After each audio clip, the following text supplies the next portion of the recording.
اعوذ باللہ من الشیطان الرجیم بسم اللہ الرحمن الرحیم الحمد للہ رب العالمین الرحمن الرحیم والصلاة والسلام علی سید الانبیاء والمرسلین امام المتقین خاتم النبیین سیدنا و مولانا محمد وعلی آلہ و اصحابہ اجمعین۔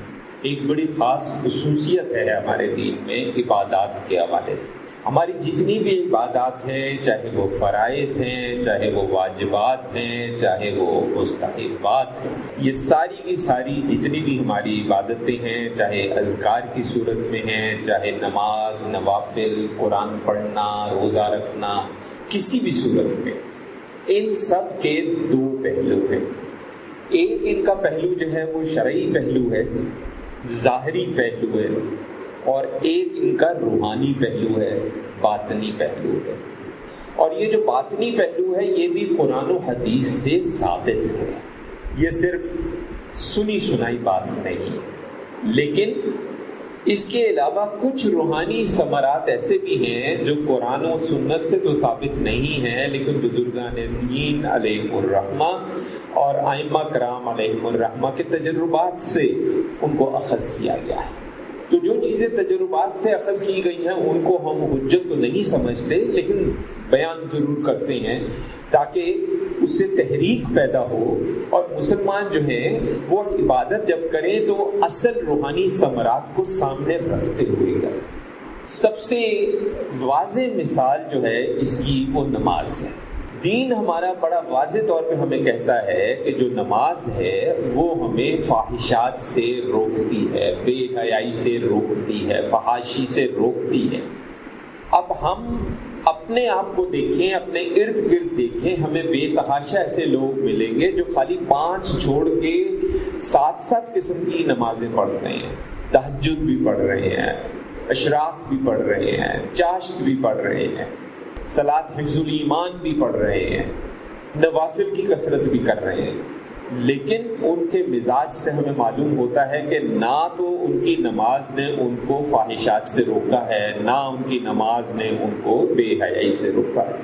اس سے ثابت یہ ہوا کہ جو نماز کا ظاہری پہلو تھا وہ تو بالکل ٹھیک مکمل ہوا ہے، جو شرعی پہلو تھا وہ تو بالکل ٹھیک مکمل ہوا ہے، نماز باقاعدگی سے ادا ہوئی ہے، لیکن اس کے روحانی ثمرات حاصل نہیں ہوئے۔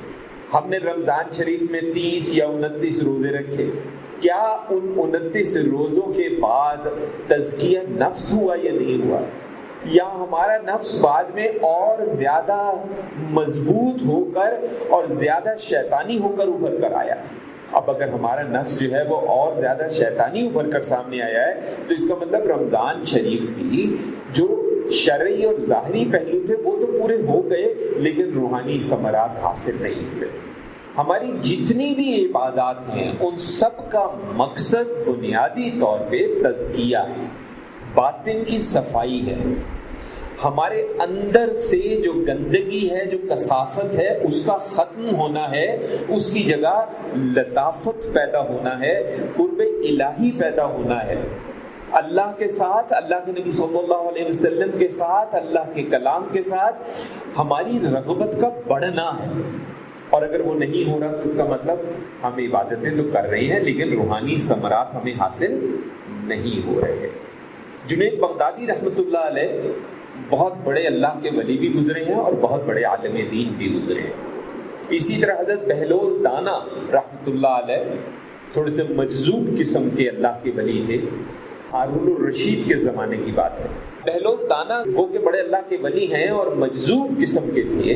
یہ دونوں شخصیات خالی اولیاء اللہ نہیں ہیں، یہ دونوں شخصیات بہت بڑے عالم دین ہیں۔ ہمارے یہاں ایک یہ بھی بہت ظلم ہوتا ہے کہ ہمارے ممبروں پہ بیٹھ کے ہمارے علماء کرام اللہ تعالیٰ ان کو ہدایت دے کہ ہمارے اولیاء کے جب قصے بیان کرتے ہیں تو ان کا علمی مرتبہ بیان نہیں کرتے۔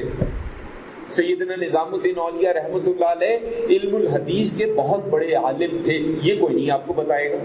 سیدنا عبد القادر جیلانی رحمۃ اللہ علیہ جن کے نام پہ ہمارے یہاں بہت بڑا ایک مکتبہ فکر 11ویں کرتا ہے، ان سے پوچھیں کہ بھائی ان کی علمی مقام کیا تھا۔ کتنے لوگوں کو پتا ہے کہ وہ علم الحدیث کے اور علم الفقہ کے عظیم مجتہد تھے.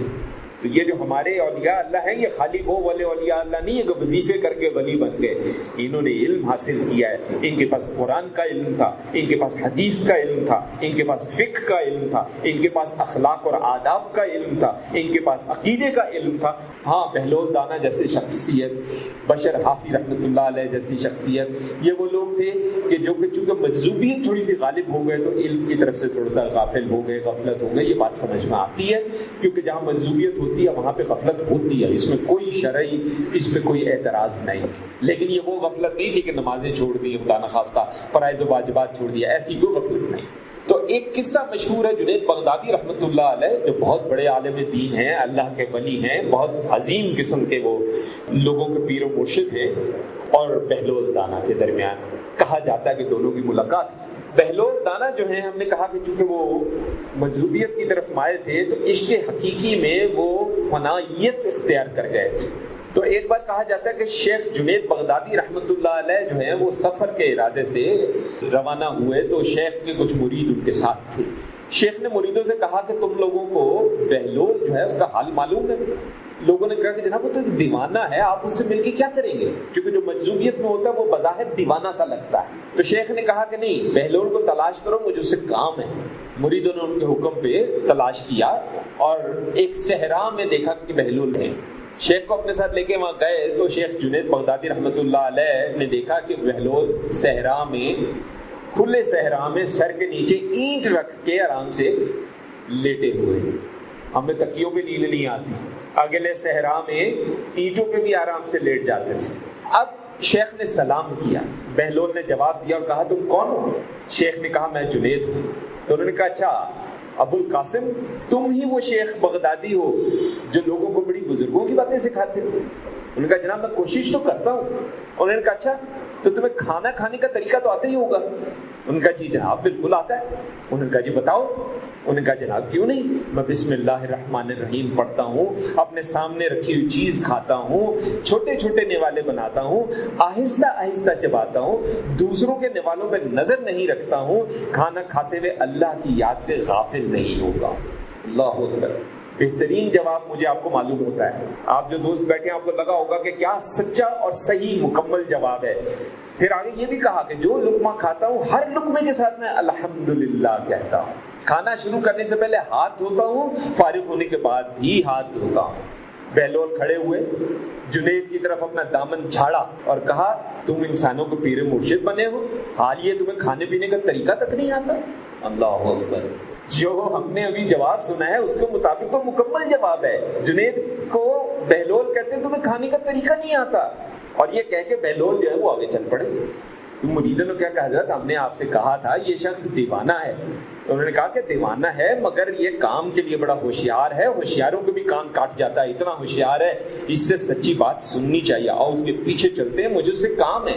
بہلول پھر ایک جگہ ویرانے میں جا کے بیٹھ گئے. شیخ بغدادی پھر پہنچ گئے رحمۃ اللہ علیہ. انہوں نے پھر پوچھا کون ہو؟ کہا میں شیخ بغدادی جو کھانے کا طریقہ نہیں جانتا ہے. اللہ. بہلول نے کہا چلو کھانا کھانے کے آداب سے تو تم واقف نہیں ہو، گفتگو کرنے کا طریقہ آتا ہے تمہیں؟ شیخ نے کہا ہاں جی جانتا ہوں. تو ان کا بتاؤ کس طرح بات کرتے ہو؟ ان کا میں ہر بات ایک اندازے کے مطابق کرتا ہوں، بے موقع نہیں بولتا، بے حساب نہیں بولتا، سننے والوں کی سمجھ کا اندازہ کر کے اس کے مطابق بولتا ہوں. خلق خدا کو اللہ اور رسول اللہ صلی اللہ علیہ وسلم کے جو احکامات ہیں ان کی طرف توجہ دلاتا ہوں. یہ خیال رکھتا ہوں کہ اتنی باتیں نہ کروں کہ لوگ مجھ سے بیزار ہو جائیں، اور باطنی اور ظاہری علوم کے نقطے جو ہیں وہ سب میں نظر میں رکھتا ہوں. اور بھی کچھ باتیں کی آپ نے. بہلول نے کہا لو کھانا کھانے کے آداب تمہیں آتے نہیں ہیں، تمہیں تو بات کرنے کا ڈھنگ بھی نہیں آتا ہے. اللہ اکبر. بہلول نے منہ پھیرا اور پھر چل پڑے. مریدوں نے پھر کہا کہ حضرت ہم نے آپ سے کہا تھا کہ یہ دیوانہ ہے، آپ دیوانے سے اور کیا توقع رکھ سکتے ہیں؟ انہوں نے کہا بھائی مجھے ان سے کام ہے، تم لوگ نہیں سمجھ سکتے ہو. اس کے بعد پھر ان کے پیچھے گئے. بہلول نے مڑ کے دیکھا، کہا کھانا کھانا تمہیں آتا نہیں ہے، بات کرنی تمہیں آتی نہیں ہے، سونے کا طریقہ آتا ہے؟ ان کا جی جناب معلوم ہے. ان کا اچھا کس طرح سوتے ہو؟ ان کا جناب عشاء کی نماز درود و وظائف سے فارغ ہوتا ہوں، سونے کے کمرے میں چلا جاتا ہوں. پھر انہوں نے کچھ اور آداب بیان کیے. بہلول نے کہا لو پتہ چلا تمہیں تو سونے کا طریقہ بھی نہیں آتا. اب وہ جانے لگے نا تو جنید نے ان کا دامن پکڑ لیا کہ جناب میں نہیں جانتا، اب آپ کو اللہ کا واسطہ دیتا ہوں آپ سکھا دیں۔ تو کچھ دیر خاموشی رہی اور بہلول دانا نے کہا جتنی بھی تم نے باتیں کی ہیں یہ سب کی سب باتیں جو ہیں یہ بعد کی چیزیں ہیں، اصل بات میں تمہیں بتاتا ہوں۔ کھانے کا اصل طریقہ یہ ہے کہ سب سے پہلے روزی حلال کی ہونی چاہیے۔ غذا میں اگر حرام کی ملاوٹ ہو جائے تو تم نے جتنے آداب بیان کیے ہیں ان کو کرنے سے کوئی فائدہ نہیں ہے، دل روشن نہیں ہوگا، تاریک ہی ہو جائے گا۔ انہوں نے کہا جناب، شیخ بغدادی نے کہا جزاک اللہ۔ پھر بہلول نے کہا گفتگو کرتے ہوئے سب سے پہلے دل کا پاک ہونا چاہیے، نیت کا صاف ہونا چاہیے، اس بات کا خیال رکھا جائے کہ جو بات کہی جائے وہ اللہ کی رضامندی کے لیے ہو۔ اگر کوئی غرض اپنی یا دنیاوی مطلب یا فضول بات ہوگی تو الفاظ جتنے مرضی اچھے ہو جائیں وہ الفاظ تمہارے لیے ایک مصیبت بن جائیں گے، اس لیے ایسے کلام سے بہتر ہے کہ خاموشی اختیار کرو۔ اللہ۔ پھر کہنے لگے سونے کے متعلق جو تم نے کہا وہ بھی اصل مقصود نہیں ہے، اصل بات ہے تم سونے لگو تمہارا دل جو ہے وہ بغض سے اور کینہ سے اور حسد سے خالی ہونا چاہیے۔ سونے سے پہلے تمہارے دل میں دنیا اور مال دنیا کی محبت دل سے نکال کر سو اور نیند کے آنے تک اللہ کا ذکر کرتے رہو۔ بہلول نے بات ختم کی، جنید بغدادی نے ان کے ہاتھوں کو بوسہ دیا، ان کے لیے دعا کی۔ شیخ جنید بغدادی رحمۃ اللہ علیہ کے مرید جو ہیں وہ حیران رہ گئے یہ دیکھ کے کہ ہمارا پیر و مرشد جو اس مرتبے کا عالم دین ہے وہ ایک مجذوب کے ہاتھ چومتا ہے اور اس کے لیے دعا کرتا ہے۔ انہیں اپنی غلطی کا احساس ہوا، انہیں اندازہ ہوا کہ ہر شخص کا ایک اپنا مقام ہے، وہ اپنے مقام کے مطابق وہ بات کرتا ہے، اپنے مقام کے مطابق ہی وہ تربیت کرتا ہے۔ یہ جو ساری باتیں ہیں دیکھیں، اگر روزی حلال کی نہیں ہے، آپ بسم اللہ پڑھ لیں، آپ سامنے سے کھا لیں، آپ چھوٹے نوالے کر لیں، آپ ہر نوالے کے بعد الحمدللہ کہہ لیں، تو حرام ہی ہے۔ حرام کھایا، حرام کھایا، حرام کھانا ہے، بسم اللہ پڑھ لینے سے حرام حلال تو نہیں ہو جائے گا۔ میں جب بیچلرز ماسٹرز کرنے باہر گیا تو مجھے وہاں پہ جو پاکستانی ہمارے تھے انہوں نے کہا، میں نے کہا جی مجھے حلال کھانا ہے، مجھے کہنے لگے کہ مرغی حلال ہے نا، بسم اللہ الرحمن الرحیم پڑھ کے کھا لو۔ استغفر اللہ۔ میں نے کہا بھائی ہم مسلمان ہیں، ذبیحہ تو ہونا چاہیے۔ نہیں جی نہیں، بے شک جھٹکا ہو، بسم اللہ الرحمن الرحیم پڑھ کے کھا لو، مرغی حلال۔ انا للہ و انا الیہ راجعون۔ جو چیز حرام ہے آپ بسم اللہ پڑھیں، اعوذ باللہ پڑھیں، پوری سورہ یاسین پڑھ لیں، پورا سورہ قرآن پڑھ لیں، حرام حرام رہے گا، حرام حلال نہیں ہونے لگا۔ یہ جو روحانی ثمرات کی بات ہو رہی ہے نا، اس میں آداب دو طرح کے ہیں، کچھ نتیجے ہیں جو بعد میں حاصل ہوتے ہیں، کچھ چیزیں ہیں ان کو حاصل کرنے کے لیے پہلے کرنی پڑتی ہیں۔ ہماری نماز ہمیں کیوں نہیں روکتی بے حیائی سے اور فحاشی سے؟ اس لیے کہ ہماری نماز نہیں ہے، شرعی تقاضا پورا ہو رہا ہے۔ کشف اور کرامت ہم تسلیم کرتے ہیں، اس میں کوئی شک نہیں۔ وہ قصہ مشہور ہے ایک اللہ کے ولی کا، ادھر قریب ہی کے ایک علاقے کے ہیں، میرے ایک شاگرد تھے، انہوں نے مجھے سنایا، ان کی نانی ان اللہ کے ولی کی بیٹی ہے۔ انہوں نے اپنی نانی سے سنا، یعنی میرے اور ان کے درمیان دو واسطے ہیں، سند صحیح ثابت ہو گئی۔ علامہ صاحب نے شکایت یہ کی کہ آپ نماز ہمارے ساتھ جماعت میں نہیں پڑھتے۔ انہوں نے کہا جی چلیں ٹھیک ہے، اگلی جو نماز ہے وہ میں آپ کے پیچھے جماعت کے ساتھ پڑھوں گا۔ آگے وضو کیا، جماعت میں کھڑے ہو گئے۔ آدھی نماز کے بعد انہوں نے پیچھے کھڑے تھے، جماعت توڑی اور پیچھے ایک طرف جا کے علیحدہ سے نماز پڑھنی شروع کر دی۔ علامہ صاحب فارغ ہوئے، دعا شعا کرا کے ان کے پاس پہنچ گئے کہ جناب یہ آپ نے کیا کام کیا، جماعت توڑ کے آپ نے اپنی نماز علیحدہ پڑھ لی۔ انہوں نے کہا جناب بات یہ ہے کہ میں نے نیت کی تھی پیچھے اس امام کی، تو وہ صف ایک رکعت گزری تو اچانک تمہارا خیال اپنی بھینس کی طرف چلا گیا اور تمہیں خیال آیا کہ میری بھینس جو ہے وہ کھیتوں کی طرف بھاگ چلی ہے، تو تم خیالوں میں بھینس کے پیچھے بھاگے۔ تو میں نے نیت کی تھی کہ پیچھے اس امام کے، تو تم بھینس کے پیچھے بھاگے تو میں تمہارے پیچھے بھاگا، میں نے نماز توڑ دی اور علیحدہ نماز پڑھنی شروع کر دی۔ اس طرح کے قصے ہمیں بزرگوں سے ملتے ہیں، ہم اس کو حجت نہیں بناتے کیونکہ ہمارا آپ کا کشف کا یہ درجہ نہیں ہے کہ ہمیں پتہ چل جائے کہ ہمارا جو امام ہے وہ صحیح ہے یا نہیں ہے، اور شرعاً اس امام کے پیچھے نماز ہو جاتی ہے، ایسی کوئی بات نہیں۔ صرف بات سمجھانے کے لیے ایک بات کہیے، ہم وضو کرتے ہیں، آپ کے ساتھ بھی ہوا ہوگا، 10 بندے وضو کر رہے ہیں، ایک صاحب آتے ہیں، ساتھ آ کے کھڑے ہوتے ہیں، السلام علیکم جناب، آپ وضو کرتے کرتے وعلیکم السلام، اور جناب کی حال ہے؟ وہ جناب ٹھیک ہے الحمدللہ، بال بچے ٹھیک نے؟ ہاں جی الحمدللہ۔ وضو کر رہے ہو تو بال بچوں کا حال پوچھ رہے ہو؟ اب میں یونیورسٹی میں پڑھاتا ہوں، اکثر اوقات کوشش کرتا ہوں میں کسی ایسے وقت ہی وضو کروں جب اکیلا ہی ہوں. وہ وضو کرنے جاتا ہوں، اچانک ایک طالب علم آ جائے گا، السلام علیکم سر. کہ جی وعلیکم السلام. سلام کا جواب دینا واجب ہے. چلو یہاں تک تو ٹھیک ہے، پھر وہ حال احوال شروع ہو جاتا ہے. اب میں وضو کروں یا میں حال احوال پیش کروں؟ وضو ہم نے توجہ سے کیا نہیں. نماز میں کھڑے ہوتے ہیں تو نماز میں ہمیں پتہ نہیں کیا کیا یاد آ رہا ہوتا ہے. کاروبار ہے تو کاروبار یاد آ رہا ہوتا ہے. امتحان ہو رہے ہیں تو طالب علم ہے تو ہمیں یاد آ رہا ہوتا ہے یار آج کا پیپر بڑا سخت ہے یار، پتہ نہیں تیاری صحیح ہوئی ہے یا نہیں ہوئی. ایسے تو نماز نہیں ہوتی. اس کے روحانی ثمرات حاصل نہیں ہوں گے. آپ کو روحانی ثمرات کب حاصل ہوں گے؟ جب وضو کی طرح ہو، نماز کی طرح ہو، تب حاصل ہوں گے روحانی ثمرات. تب وہ نماز ہمیں فحاشی سے بھی روکے گی، بے حیائی سے بھی روکے گی. تو ابھی چونکہ حج ماشاءاللہ آ رہا ہے تو حج کے حوالے سے بھی شاہ ولی اللہ محدث دہلوی رحمۃ اللہ علیہ نے حضرت جنید بغدادی ہی کا ایک قصہ بیان کیا ہے. شاہ ولی اللہ محدث دہلوی کے بارے میں غلط فہمیاں بہت ہیں. ہمارے بہت سے علماء ان پہ بڑے غلط قسم کے فتوے لگاتے ہیں. آج کی بحث نہیں ہے، ہم اس تفصیل میں نہیں جا رہے، لیکن وہ غلط فہمیاں ہیں. تو کہتے ہیں کہ جی جنید بغدادی رحمۃ اللہ علیہ کے پاس ایک شخص آیا حج کے بعد. آپ نے پوچھا حج کر لیا؟ انہوں نے کہا ہاں جی. انہوں نے کہا کیا گھر سے رخصت ہوتے ہوئے تم نے اپنے ساتھ جڑے گناہوں کو رخصت کیا تھا؟ انہوں نے کہا نہیں. انہوں نے کہا پھر تو تم گھر سے رخصت ہی نہیں ہوئے.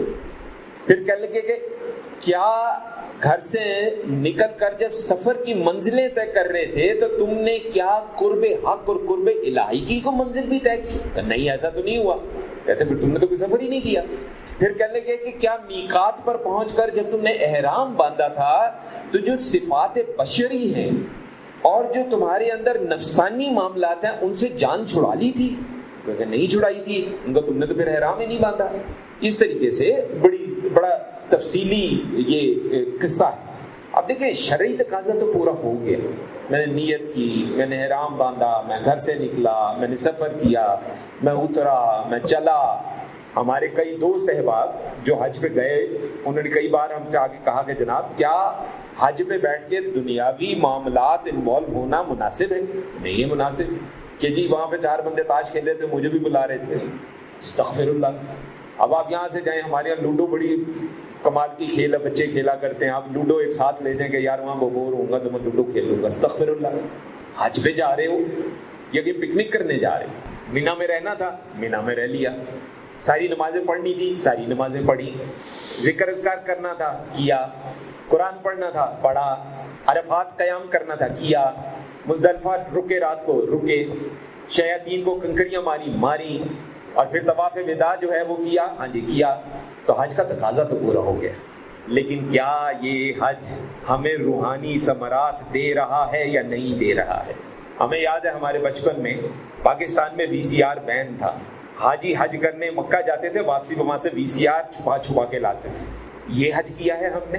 استغفر اللہ. تو روحانی ثمرات تو ہے ہی نہیں ہماری عبادتوں میں. پھر ہم کہتے ہیں کہ ہم مسلمانوں کے حالات اتنے برے کیوں ہیں؟ کیوں نہ برے ہوں؟ اللہ کی عبادت یہ ہم مانتے ہیں کہ اللہ کا شکر اس طرح کبھی نہیں ہم کر سکتے جس طرح حق ہے. میرے استاد محترم میرے شیخ پاک رحمۃ اللہ علیہ فرمایا کرتے تھے کہ اللہ کی دی ہوئی ادنا ترین نعمت کو اٹھا کے ہم ساری عمر سجدے میں پڑے شکر کرتے رہیں تو حق ادا نہیں ہو سکتا. الحمدللہ ہمارا بھی یہی ایمان ہے. لیکن اللہ تعداد کو نہیں دیکھتا، اللہ خلوص کو دیکھتا ہے، اللہ نیت کو دیکھتا ہے. اگر ہم سچے دل کے ساتھ اللہ کا شکر ادا کر رہے ہیں، اللہ کی عبادت اپنی کوشش کم از کم کر رہے ہیں کہ حتی الامکان اس طرح ہو جیسی ہونی چاہیے، انشاءاللہ اللہ غفور الرحیم ہے. اللہ ہماری کوتاہی معاف ضرور کرے گا. ہمارا ایمان ہے یہ. ہمیں اس کے روحانی ثمرات مکمل نہ ہونے کے باوجود ادا کرے گا. کہا جاتا ہے کہ ایک نان بائی جیسے آج کل یہ نان لگانے والے ہوتے ہیں، چھوٹی چھوٹی یہ جو ہوٹل اس سڑک پہ کافی ہیں، روٹیاں پکتی ہیں، نان پکتے ہیں، ساتھ سالن پکتا ہے، مسافر رکتے ہیں، کھانا کھاتے ہیں. تو پرانے زمانے میں جو میری عمر کے بھائی یہاں بیٹھے ہوئے ہیں وہ کم از کم جانتے ہیں کہ ہمارے زمانے میں کچھ سکے کھوٹے بھی ہوتے تھے اور کھوٹا سکہ چلتا نہیں تھا. جب دکاندار کو کھوٹا سکہ دیتے تھے تو کہتا تھا یہ کھوٹا سکہ ہے، یہ نہیں چاہیے مجھے. تو ہمارے بزرگوں نے لکھا کہ وہ نان بائی کو جب کھوٹا سکہ دیتے تھے نا تو وہ کھوٹا سکہ بھی شکریہ کر کے لے لیتا تھا. اور رات کو پھر ایک ہی دفعہ عشاء کے بعد یا مغرب کا دعا کرتا تھا کہ یا اللہ میں نے تیری مخلوق سے جانتے ہوئے یہ کھوٹے سکے لے لیے ہیں، ان کو میں نے ذلیل نہیں کیا، ان کو میں نے رد نہیں کیا، ان کو میں نے غلط نہیں کہا، ان کے ساتھ بد زبانی نہیں کی، ان کے ساتھ بد کلامی نہیں کی، یا اللہ میرے اسی عمل کو قبول فرما لے، اور میری وہ عبادت جو مجھے پتا ہے کہ ٹوٹی پھوٹی ہے، آدھی ہے، یا اللہ اس کے صدقے میں میرے اس عمل کے وسیلے میں میری اس عبادت کو کامل کے طور پر قبول فرما لے۔ تو کچھ پاس ہونا چاہیے اللہ کے دربار میں کھڑے ہو کے کچھ مانگنے کے لیے، چاہے تھوڑا سا ہو۔ وہ تھوڑا سا پیش کر کے بھی بندہ اگر کہے کہ نہیں یا اللہ میں بڑا کمزور بندہ ہوں، میں بڑا عاجز بندہ ہوں، میں اتنا ہی کر پایا ہوں، یا اللہ مجھے معاف کر دے، اور میری جو بھی عبادت ہے جیسی بھی ہے اس کو قبول فرمائے۔ اللہ صلی